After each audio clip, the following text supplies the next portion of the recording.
L'illustrateur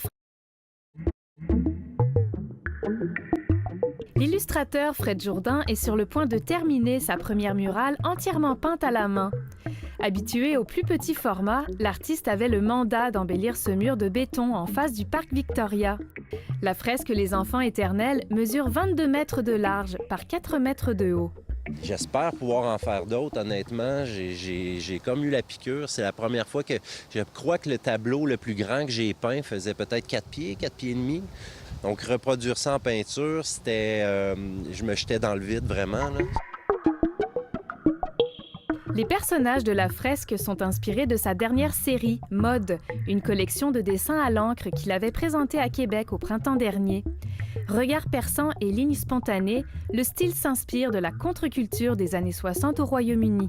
C'est un peu l'irrévérence de la jeunesse. Je trouvais que l'emplacement de cette œuvre-là ici, face au parc Victoria, où il y a plein de jeunes l'été qui jouent, je trouvais que ça fitait bien.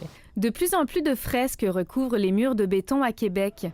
Il est déjà arrivé que des œuvres soient saccagées par des graffitis, mais Fred Jourdain croit en la bonne foi des graffeurs et du respect entre artistes.